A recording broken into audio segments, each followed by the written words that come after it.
Hello everyone, welcome back on economics academy. Friends, हमसे जुड़ने के लिए डाउनलोड करिए इकोनॉमिक्स एकेडमी। अब आपका बैच स्टार्ट हो चुका है।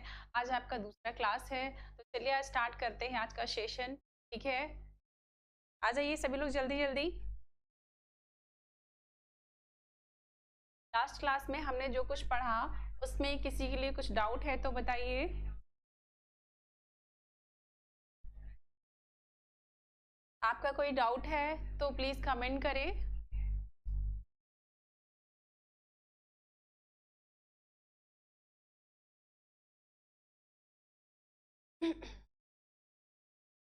कुछ डाउट रह गया हो तो बताइए, अदरवाइज फिर हम स्टार्ट करते हैं session.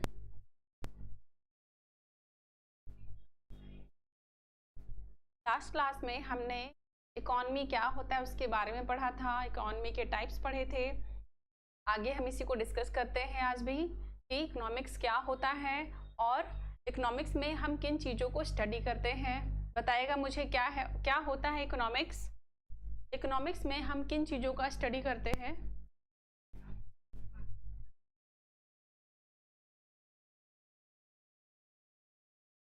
Good evening Y plus ji.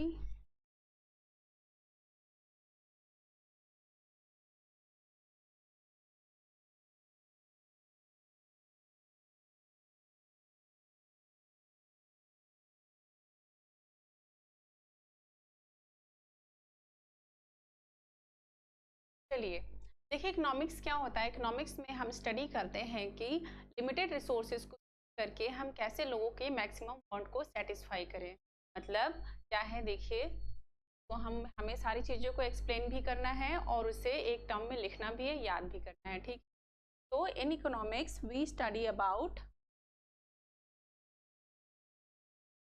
Economics we study about three things.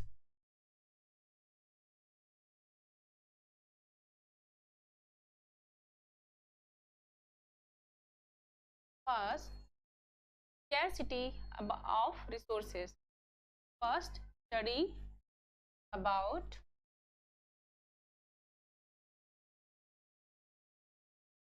of resources.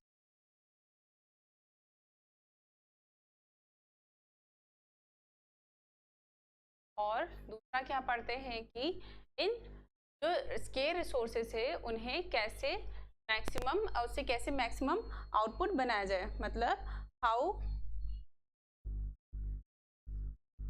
क्या हुआ आवाज, आवाज क्लियर है।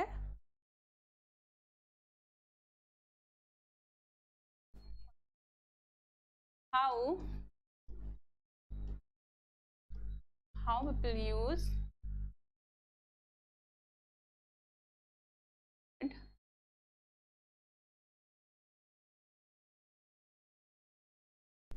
with their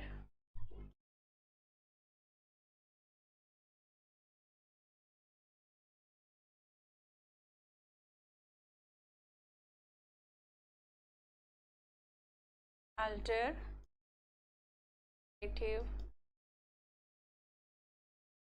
मतलब कि जो रिसोर्सेस हमें दिया हुआ है उसे हम किस तरीके से यूज करें, उसके अल्टरनेटिव यूज जो है उसको भी ध्यान रखकर।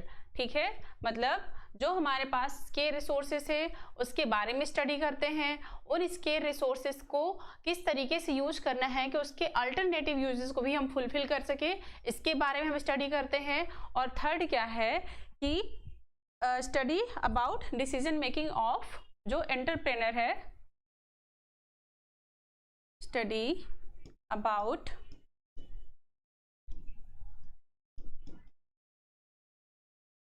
making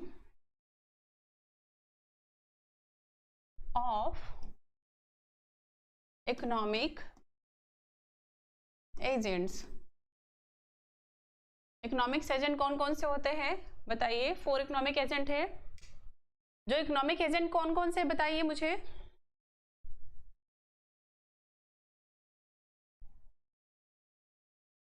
There are 4 economic agent.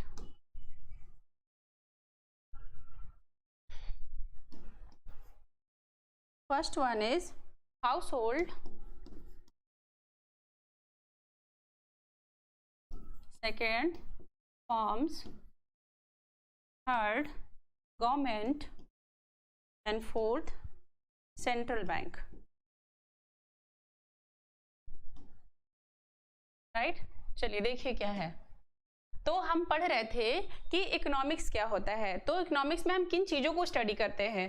तो इकोनॉमिक्स में हम स्टडी करते हैं कि जो हमारे पास रिसोर्सेज है वो लिमिटेड हैं, उन लिमिटेड रिसोर्सेज को हम किस तरीके से यूज करें कि हम मैक्सिमम वांट को सेटिस्फाई कर पाएँ विद देयर अल्टरनेटिव यूजेज, मतलब उसके अल्टरनेटिव यूजेज हैं उसको भी हम फुलफिल कर सके। ठीक है, तो इकोनॉमिक्स में हम किन चीज़ों को स्टडी करते हैं। तो इकोनॉमिक्स में हम स्टडी करते हैं अबाउट स्केर्स ऑफ रिसोर्सेज, मतलब जो सीमित संसाधन है उसके बारे में हम पढ़ते हैं। उन सीमित संसाधन का हम किस तरीके से यूज करें कि हम लोगों के अधिकतम जो वांट है, इच्छाएं हैं, उसको पूरा कर सके। और study about decision making of entrepreneur. Economic agent, economic agent यहाँ पर कौन है, गवर्नमेंट है, फर्म है और हाउस होल्ड है, सेंट्रल बैंक है। मतलब जो फर्म है वो किस चीज़ को बनाए, कौन से टेक्निक का यूज करे, कौन से रिसोर्स बनाए कि जिस रिसोर्स को यूज करे, इसका डिसीजन कौन लेगा, फर्म लेगी। एंटरप्रेन्योर यहाँ पे कौन है, गवर्नमेंट लेगी। ठीक है, तो ये डिसाइड किस तरीके से करेंगे कि हम किन संसाधनों को यूज करें जिससे हम लोगों के मैक्सिमम वांट को भी सेटिस्फाई कर सके और हमारा कॉस्ट जो है वो भी मिनिमम रहे। ठीक है, चलिए किसी को कोई डाउट हो तो पूछिए।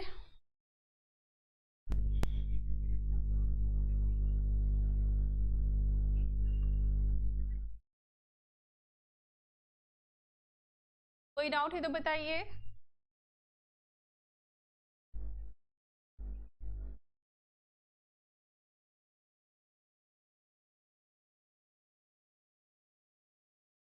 चलिए अब हम लोग पढ़ेंगे टाइप्स ऑफ इकोनॉमिक्स। इंपॉर्टेंट है, एग्जाम में आता है।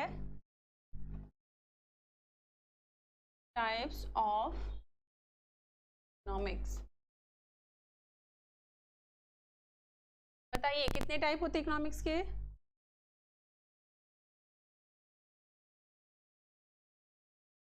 बताइए मुझे कोई भी कितने टाइप होते हैं इकोनॉमिक्स के।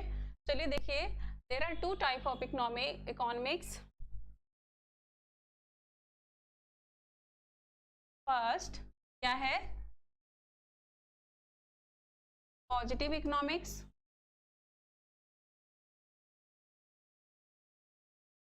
और दूसरा क्या है, नॉर्मेटिव इकोनॉमिक्स। देखिए दो टाइप होते हैं इकोनॉमिक्स के, कौन कौन से हैं, पॉजिटिव इकोनॉमिक्स और नॉर्मेटिव इकोनॉमिक्स। जो किस पे बेस्ड है, पॉजिटिव साइंस और नॉर्मेटिव साइंस। बताइए क्या होता है पॉजिटिव इकोनॉमिक्स और क्या होता है नॉर्मेटिव इकोनॉमिक्स।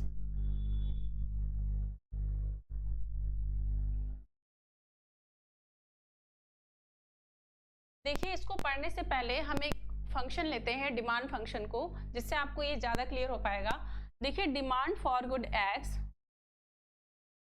किन चीज़ों पर डिपेंड करता है। किसी भी वस्तु की डिमांड, मान लीजिए वो वस्तु गुड एक्स है, एक्स गुड है, ये किन चीज़ों पर डिपेंड करती है, is the function of price of good x.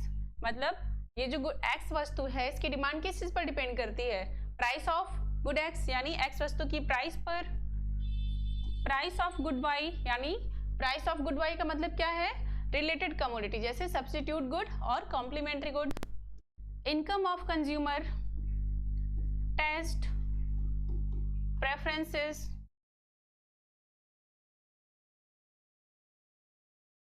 Weather, population, expectation.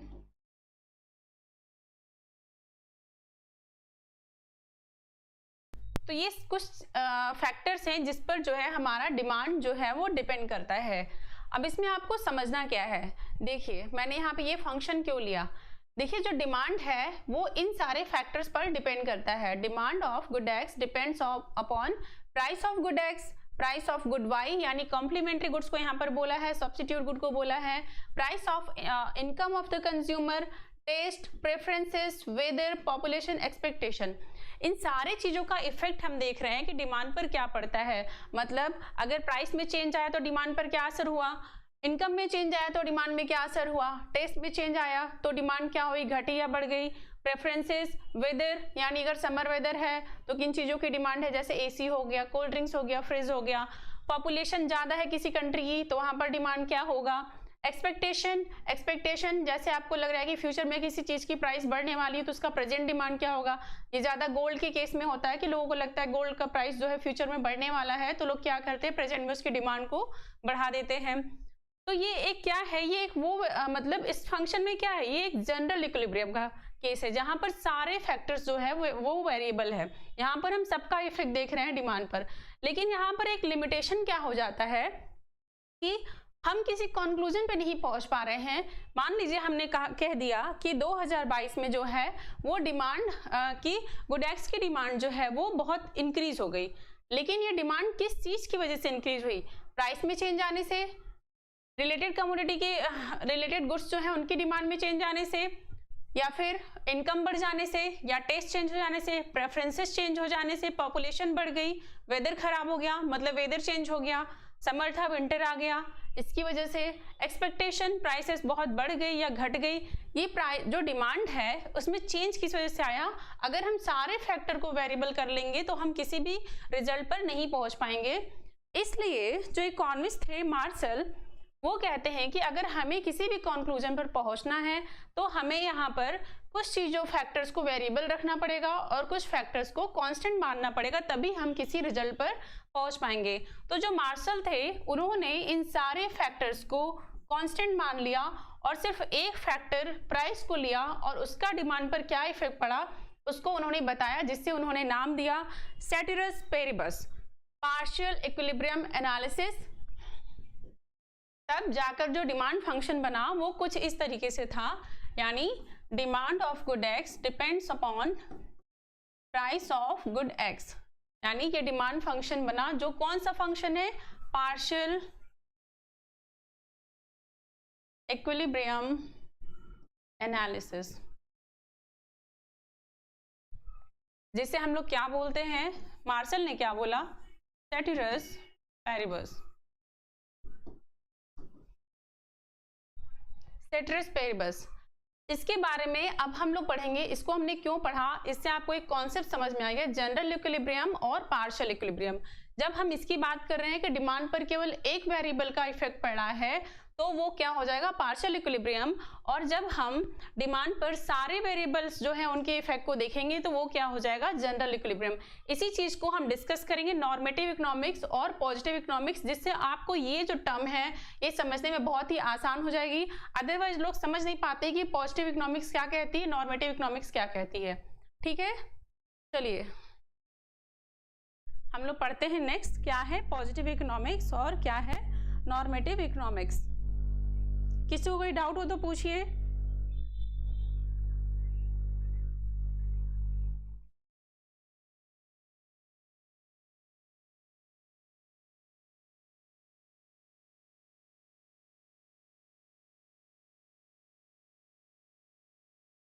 Positive economics,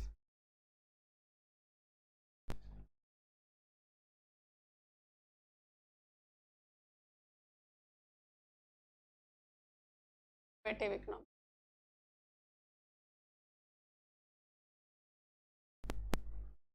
चलिए किसी को कोई डाउट है।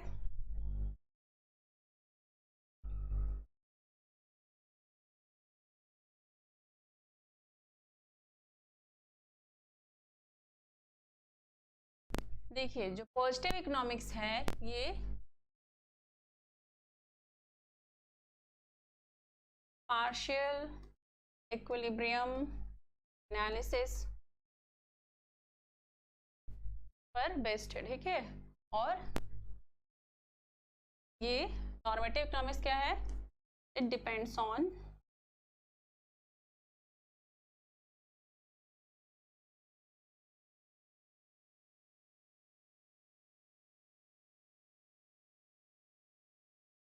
Equilibrium analysis.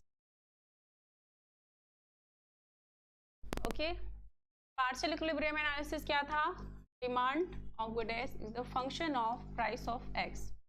मतलब, और ये क्या था? Demand of good X is function of price of good X, price of good Y, income, taste, preferences, expectation and weather।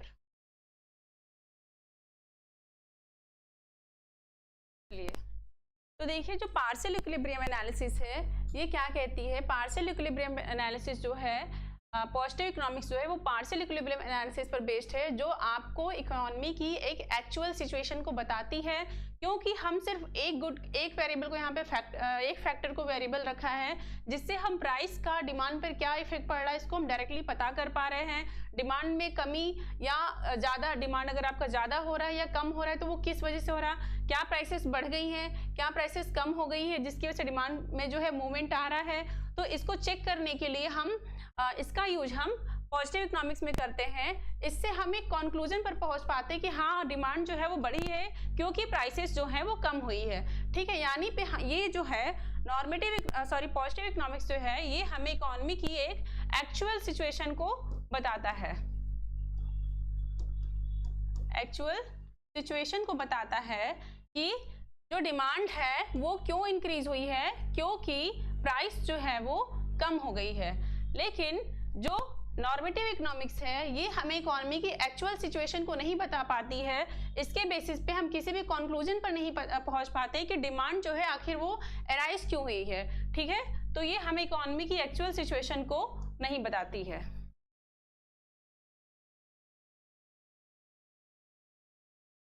Not show actual situation of an economy। ये हमें economy की actual situation को नहीं बता पाती, क्योंकि जब सारे ही फैक्टर वेरिएबल होंगे तो हम किसी कंक्लूजन पर ही नहीं पहुंच पाएंगे कि डिमांड में जो है वो चेंजेस किस वजह से आए हैं। तो ये जो है पार्शियल इक्विलिब्रियम एनालिसिस ये हमें इकोनॉमी की एक्चुअल सिचुएशन के बारे में बताता है। चलिए, कोई डाउट हो तो पूछिए।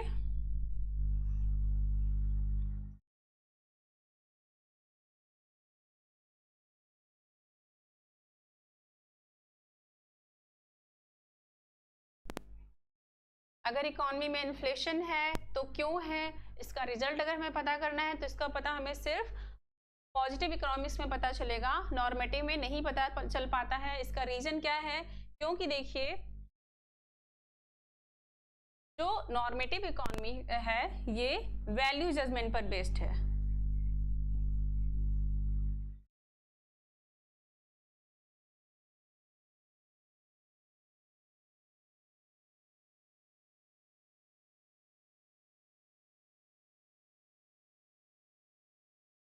वैल्यू जजमेंट पर बेस्ड है, मतलब यहाँ पे इकोनॉमिस्ट जो हैं उनकी अपनी व्यू है, अपनी पॉइंट ऑफ व्यू रखते हैं कि इकोनॉमी में कोई भी चीज़ अगर गवर्नमेंट कोई स्कीम चला रही है, अगर उससे लोगों को कुछ लोगों को फायदा हो रहा है, किसी एक पर्सन को भी फायदा उससे नहीं हो रहा है, तो ऐसा नहीं होना चाहिए। अगर इकोनॉमी में इन्फ्लेशन है तो वो नहीं होना चाहिए। ठीक है,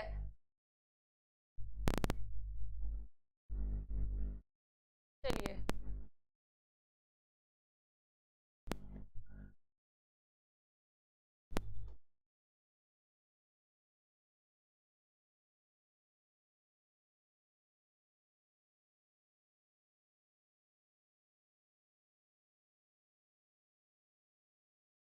देखिए, जो पॉजिटिव इकोनॉमिक्स है वो हमें 3 चीजों का आंसर देती है। क्या देती है? व्हाट इज, क्या है, व्हाट वाज, क्या था, व्हाट विल बी, क्या होगा। जो नॉर्मेटिव इकोनॉमिक्स है वो हमें 2 बातों का आंसर देती है, व्हाट आउट टू बी,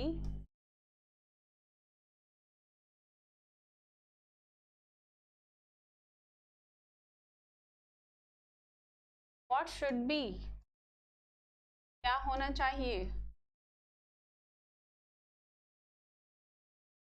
जो पॉजिटिव इकोनॉमिक्स है, ये हमें 3 बातों का रिजल्ट देती है। व्हाट इज एक्चुअल में सिचुएशन क्या है, व्हाट वाज एक्चुअल में सिचुएशन क्या था, व्हाट विल बी एक्चुअल में सिचुएशन क्या होगा। अगर गवर्नमेंट पॉवर्टी को इरेडिकेट करने के लिए अगर कोई स्कीम लाती है तो इससे गवर्नमेंट का एक्सपेंडिचर बढ़ेगा। ये हमें एक फैक्ट रिजल्ट देती है। जो पॉजिटिव इकोनॉमिक्स है ये हमें एक फैक्ट रिजल्ट देगी, फैक्चुअल डेटा देगी। और लेकिन वही जो नॉर्मेटिव इकोनॉमिक्स है ये हमें व्हाट शुड बी का आंसर देती है कि क्या होना चाहिए। अगर गवर्नमेंट गरीबी को हटाने के लिए कोई स्कीम लाती है तो उससे लोगों का भला होता है, गवर्नमेंट का एक्सपेंडिचर बढ़ता है तो बढ़े, लेकिन उससे लोगों का भला होना चाहिए। किसी एक भी पर्सन का ऐसा ना हो कि उस स्कीम से दूर रह जाए। ठीक है, गवर्नमेंट में अगर कोई कमी है तो गवर्नमेंट को उसको सुधार करना पड़ेगा। क्यों? क्योंकि ये वैल्यू जजमेंट पर बेस्ड है। ठीक है, यहाँ पे ये सजेस्टिव है। जो पॉजिटिव इकोनॉमिक्स है ये सजेस्टिव नहीं है, ये फैक्चुअल डेटा पर बेस्ड है। पॉजिटिव इकोनॉमिक्स जो है बेस्ड ऑन फैक्चुअल डेटा, और जो नॉर्मेटिव इकोनॉमिक्स है बेस्ड ऑन सजेशन, ये सजेस्टिव है। ठीक है,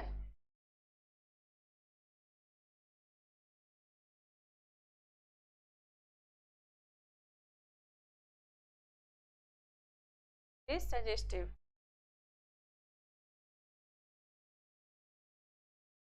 डायरेक्ट आप लिखिए इट इज, मतलब कि ये फैक्चुअल डेटा पर बेस्ड है। पॉजिटिव इकोनॉमिक्स जो है यहाँ पर आप डेटा को कलेक्ट करते हैं, उसको आप बार बार टेस्ट करेंगे तो उसका रिजल्ट सेम आएगा। लेकिन ये जो है ये सजेस्टिव है। जो इकोनॉमिस्ट है उनके अपने ओपिनियन पर बेस्ड है, वो क्या चाहते हैं क्या कहते हैं उसके बारे में गवर्नमेंट को अपनी राय देते हैं। तो ये क्या है, ये सजेस्टिव है, वैल्यू जजमेंट पर बेस्ड है। और ये जो है ये फैक्चुअल डेटा पर बेस्ड है, जो हमें इकोनॉमी की एक्चुअल सिचुएशन के बारे में बताता है। डेटा को आप वेरीफाई कर सकते हैं लेकिन इसे आप वेरीफाई नहीं कर सकते। It is verifiable, it is not verifiable.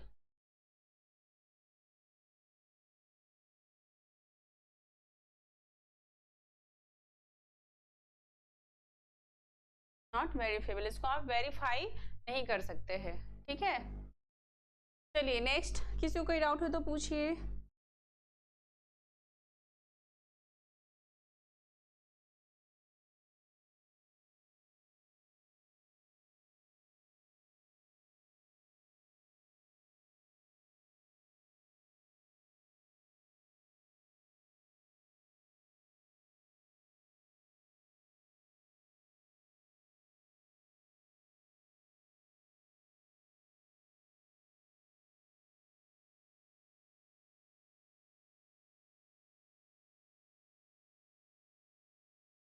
कोई डाउट है तो पूछे।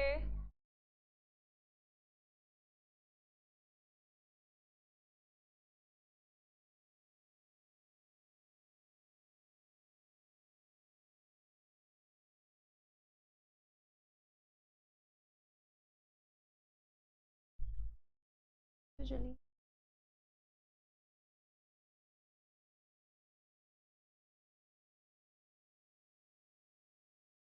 कोई क्वेरी हो तो पूछिए।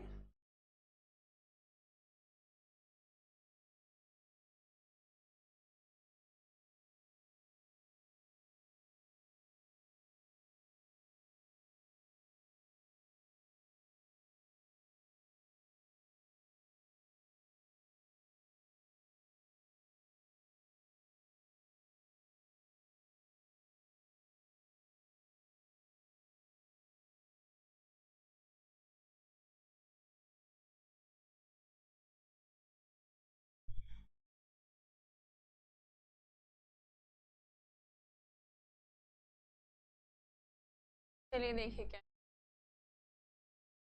जो पॉजिटिव इकोनॉमिक्स है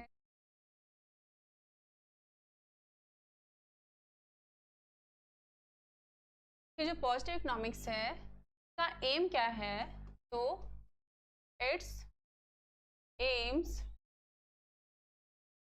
टू गिव रियल डिस्क्रिप्शन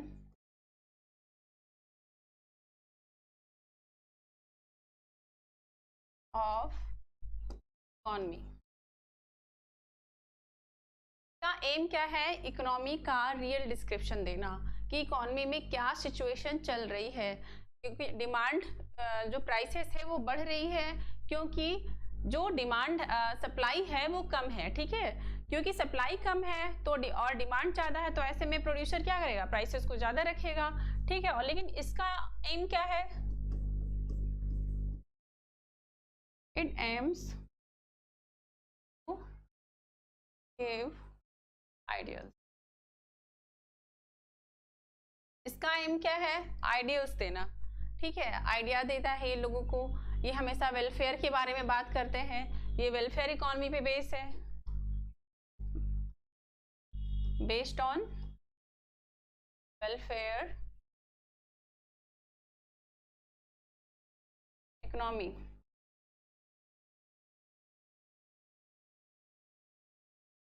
ये वेलफेयर इकोनॉमी पर बेस्ड है और ये पार्शियल इक्विलिब्रियम, ये लोगों के कल्याण के बारे में ज़्यादा सोचते हैं और ये इकोनॉमी की एक्चुअल सिचुएशन बताते हैं।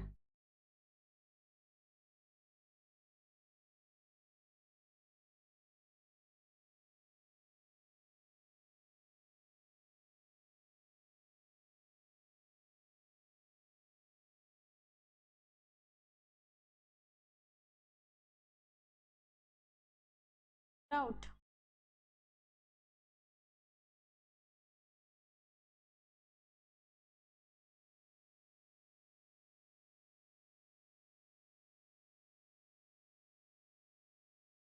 डाउट हो तो मैं तो पढ़ा के बाहर निकल जाऊंगी जल्दी जल्दी।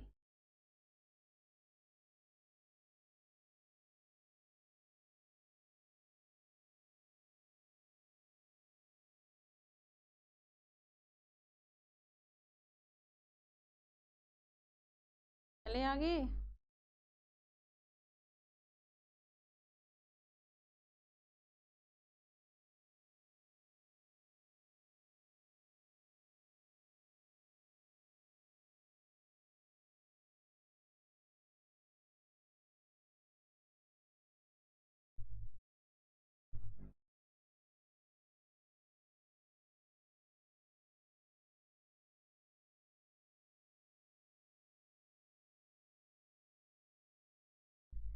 चलिए, तो देखिए जो पॉजिटिव इकोनॉमिक्स है इसमें हम एक कंक्लूजन पर पहुंच पाते हैं। पार्शियल इक्विलिब्रियम एनालिसिस के अंदर से हम पढ़ते हैं वेलफेयर इकोनॉमिक्स के बारे में। जब आप पढ़ेंगे, जब नॉर्मेटिव इकोनॉमिक्स को आप स्टडी करते हैं तो इसमें हम वेलफेयर इकोनॉमिक्स को पढ़ते हैं, जिसमें आपका पैरेटो ऑप्टिमैलिटी है जो कहती है कि किसी भी एक पर्सन का बुरा हुए बिना सभी का भला होना चाहिए, तभी इकोनॉमी में वेलफेयर कहा जाएगा, पैरेटो ऑप्टिमैलिटी होगी। तो इसके जो मेन इकोनॉमिस्ट थे वॉलरस थे, पैरेटो थे, पैरेटो ये मेन इकोनॉमिस्ट थे। और पार्शियल इक्विलिब्रियम एनालिसिस में सभी आते हैं, आप इसमें ले लीजिए मार्शल,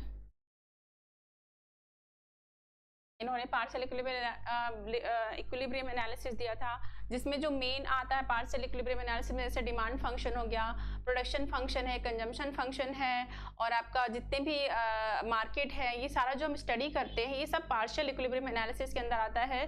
तभी हम जो है किसी कंक्लूजन पर पहुंच पाते हैं। लॉ ऑफ डिमांड है, लॉ ऑफ सप्लाई है, ये सारे पार्शियल इक्विलिब्रियम एनालिसिस पर बेस्ड है, ठीक है। तभी हम इकोनॉमी के बारे में कुछ एक पर्टिकुलर कंक्लूजन ड्रॉ कर पाते हैं, किसी प्रॉब्लम का सॉल्यूशन निकल पाते हैं। पर वेलफेयर इकोनॉमी नॉर्मेटिव साइंस में ऐसा पॉसिबल नहीं है, उसमें आपको कोई भी कंक्लूजन पर आप पहुंच नहीं पाते और ना ही प्रॉब्लम्स का आपको कोई एग्जैक्टली सॉल्यूशन मिल पाता है। इसलिए जो पॉजिटिव इकोनॉमिक्स है वो ज़्यादा इंपॉर्टेंट है इकोनॉमिक्स स्टडी करने के लिए, ठीक है। चलिए बताइए नेक्स्ट, कुछ आपको प्रॉब्लम है तो।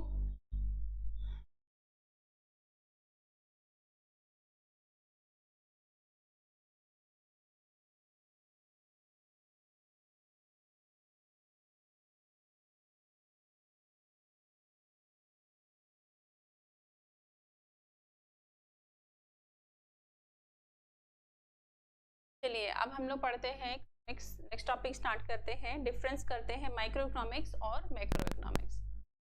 कोई बताएगा मुझे क्या डिफरेंस है माइक्रो इकोनॉमिक्स और मैक्रो इकोनॉमिक्स में?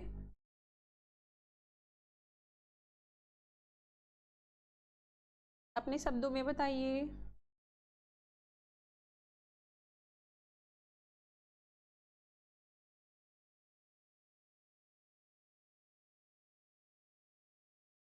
देखिए, जो रैग्नर फ्रिश थे इकोनॉमिस्ट, जिनको 1969 में नोबेल प्राइज़ दिया गया था, वो पहले इकोनॉमिस्ट थे जिन्होंने इकोनॉमिक्स को दो पार्ट में डिवाइड किया था, micro economics and macro economics.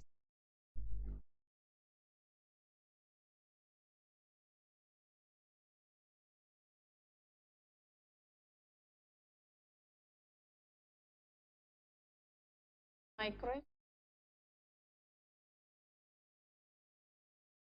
और क्या है मैक्रो।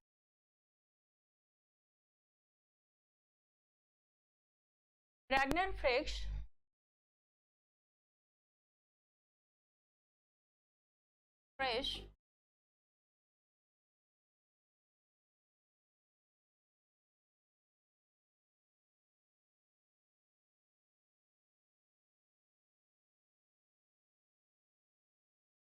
रैग्नर फ्रिश और एंड जैन टिनबर्जर।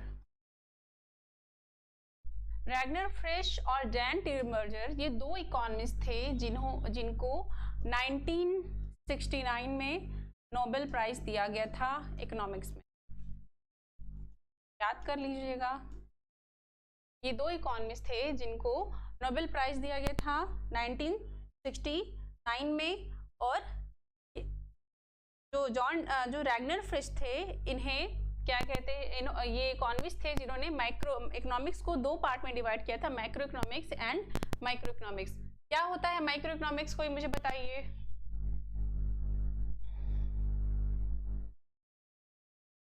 देखिए, जो माइक्रो इकोनॉमिक्स है,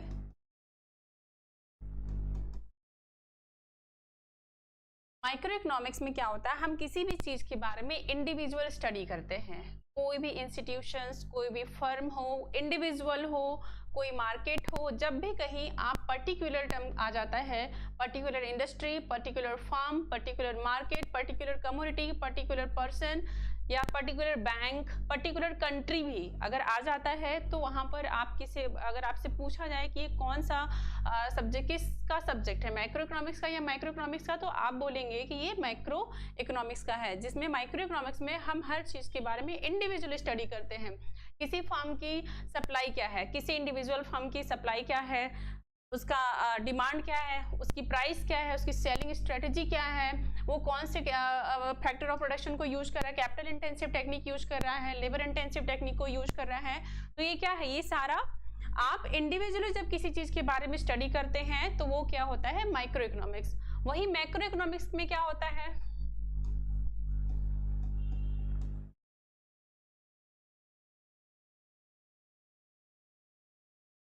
मैक्रो इकोनॉमिक्स में ये देख लीजिए, इसका मतलब क्या होता है, एग्रीगेट।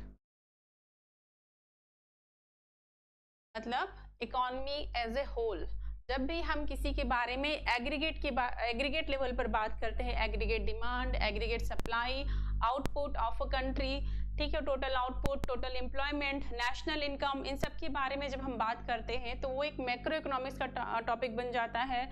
जब हम एक पूछते हैं कि एक साल के अंदर किसी कंट्री की एग्रीगेट जो एक्सपोर्ट इंपोर्ट क्या है, ठीक है, तो ये सब सारा क्या हो जाएगा, ये आपका हो जाएगा मैक्रो इकोनॉमिक्स का टॉपिक, ठीक है। तो अब मैं यहाँ पे लिख देती हूँ, आप याद कर लीजिए,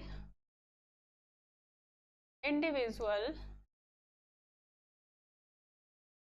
स्टडी अबाउट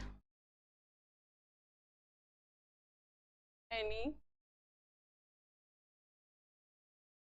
फर्म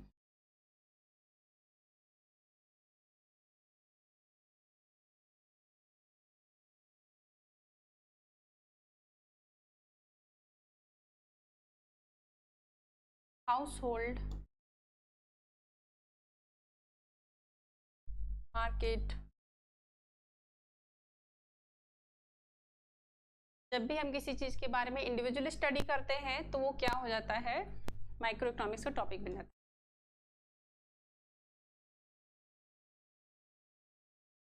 और जब हम इकोनॉमिक एज ए होल बात करते हैं तो ये क्या हो जाता है, व्हेन वी टॉक अबाउट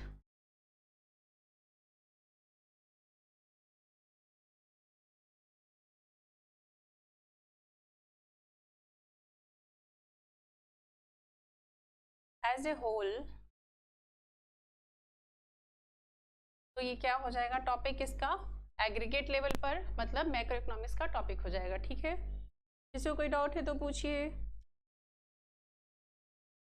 हो गया?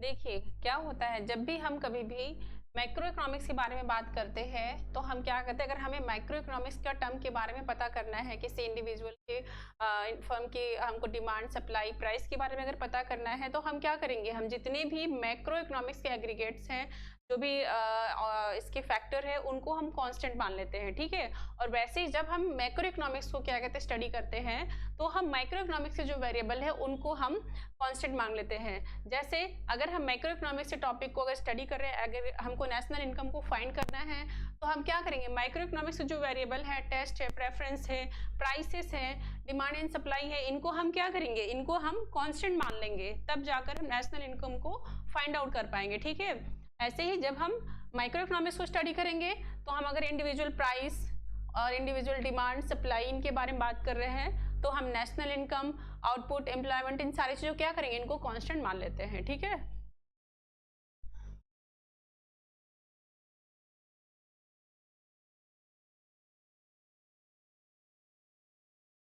माइक्रो इकोनॉमिक्स में मेनली हम प्राइस लेते हैं, सप्लाई लेते हैं, डिमांड लेते हैं, और मैक्रो इकोनॉमिक्स में income, output, employment, general price level जो होता है, इनके बारे में बात करते हैं। जैसे किसी पर्टिकुलर फर्म के बारे में पता करना है, तो माइक्रो इकोनॉमिक्स का टॉपिक हो जाएगा। और जब बहुत सारी फर्में मिल जाएंगी तो क्या होगा, वो एक इंडस्ट्री बन जाएगी। यानी बहुत सारी फर्मों को मिलाकर हम किसी इंडस्ट्री का जब को स्टडी कर रहे हैं, बहुत सारी फर्मों के बारे में पढ़ रहे हैं, तो वो मैक्रो इकोनॉमिक्स का टॉपिक हो जाएगा। कभी कभी ओवरलैपिंग का भी सिचुएशन आता है। ओवरलैपिंग का सिचुएशन मतलब जैसे बैंक ने जो है वो लेंडिंग रेट कम कर दी, तो ये किसका टॉपिक है, आपसे पूछा जाएगा। क्वेश्चन एग्जाम में ऐसे ही, नेट के एग्जाम में तो घुमा फिरा के ही क्वेश्चन पूछते हैं कि बैंक ने अगर लेंडिंग रेट को कम कर दिया, तो वो किसका टॉपिक होगा, माइक्रो इकोनॉमिक्स का होगा या मैक्रो इकोनॉमिक्स का होगा, बताइए। आपने अभी तक जो पढ़ा है उसके बेसिस पे बताइए। देखिए इसके दो आंसर होंगे। अगर बैंक ने लेंडिंग रेट कम कर दिया, ठीक है, उसका इंडिविजुअल मुझ पर क्या इफेक्ट पड़ा, अगर पता करना है, तो ये माइक्रो इकोनॉमिक्स का टॉपिक हो जाएगा। क्यों, जैसे इंडिविजुअल पर उसका क्या इफेक्ट पड़ा कि बैंक ने अगर लेंडिंग रेट को कम कर दिया है, तो लोन लोगों को सस्ता मिलेगा, लोग ज़्यादा से ज़्यादा लोन का डिमांड करेंगे।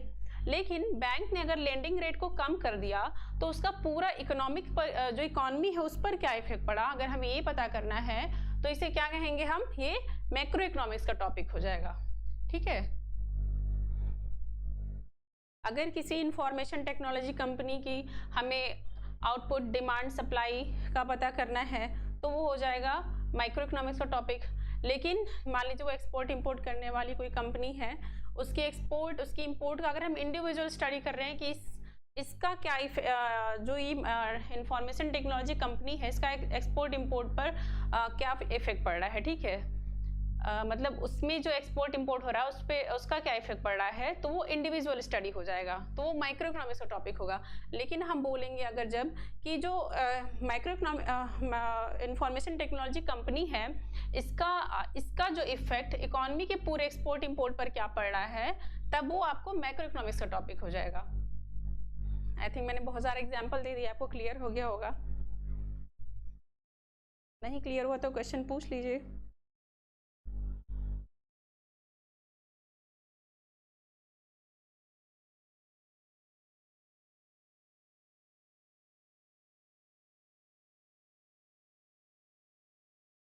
बताइए फादर ऑफ मैक्रो इकोनॉमिक्स कौन है, मैक्रो इकोनॉमिक्स के जनक किसे कहा जाता है, माइक्रो इकोनॉमिक्स के भी बताइए।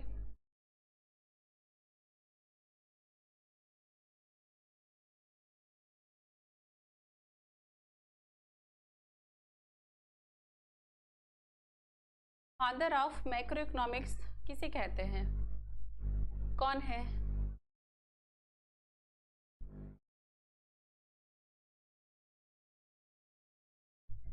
बताइए।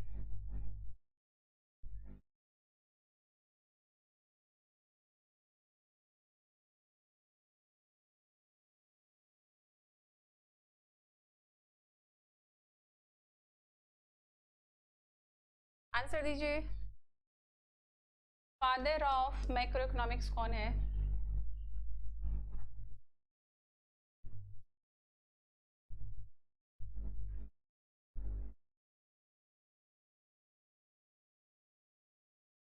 ये सारे डिफरेंसेस पूछे जाते हैं। नॉर्मेटिव साइंस क्या है, पॉजिटिव साइंस क्या है, इंटरव्यू में सारे क्वेश्चन पूछे जाते हैं, एग्जाम में भी आते हैं। मैक्रो इकोनॉमिक्स क्या है, इसके बीच भी डिफरेंस आपसे पूछा ही जाता है। बताइए क्या है? Who is the father of macro economics? कोई बताएगा?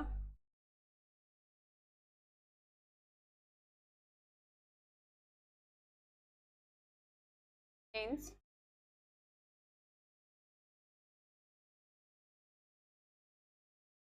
Father of micro economics.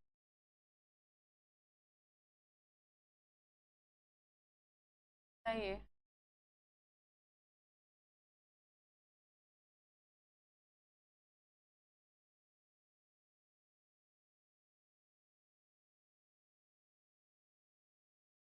Father of micro economics बताइए। माइक्रो इकोनॉमिक्स के जनक कौन है?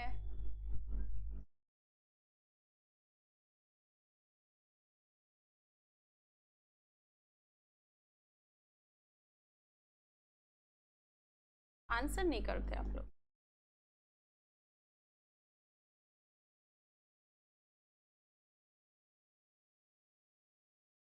एडम को हम लोग फादर ऑफ इकोनॉमिक्स भी कहते हैं। एडम स्मिथ की कुछ फेमस बुक है, उनका नाम बता सकता है कोई? एक दो बुक का ही नाम टाइप कर दीजिए, इम्पोर्टेंट जो एग्जाम में आते हैं।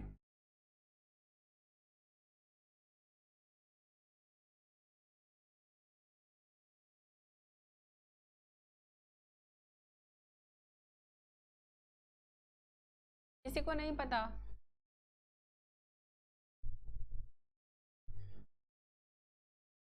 नहीं पता किसी को भी?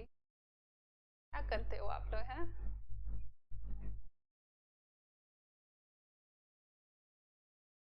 एडम स्मिथ की फेमस बुक का नाम बताइए, एक ही बता दीजिए, गूगल कर लीजिए।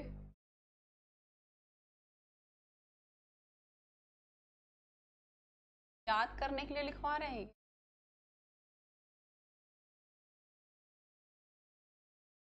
लिख कर भूल नहीं जाइएगा।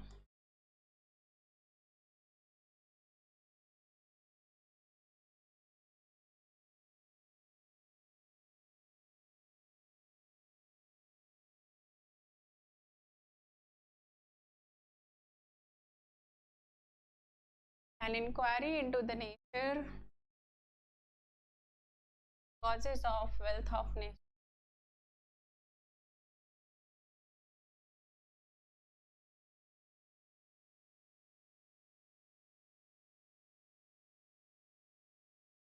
An inquiry into the nature, causes of wealth of nation। दूसरी बुक का नाम बताइए। याद था किसी को भी ये?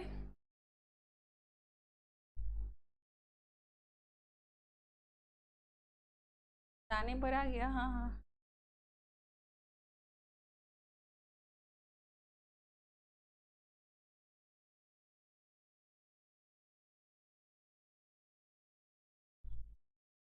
इनविजिबल हैंड्स, याद रखिएगा।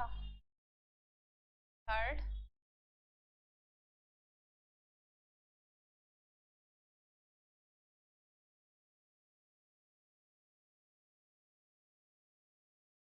बताइए।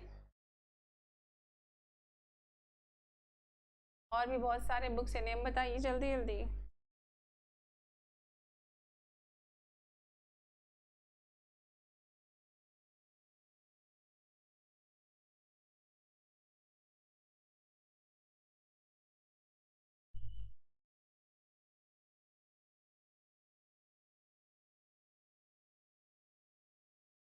The theory of moral sentiment, ये एडम स्मिथ की कुछ बुक हैं जो आपको याद रखनी चाहिए। An inquiry into the nature causes of wealth of nation, 1776 लिखी गई थी ये बुक, बहुत ही फेमस बुक है। The invisible hand, the theory of moral sentiment, Adam Smith की फेमस बुक है, ये याद रखिएगा।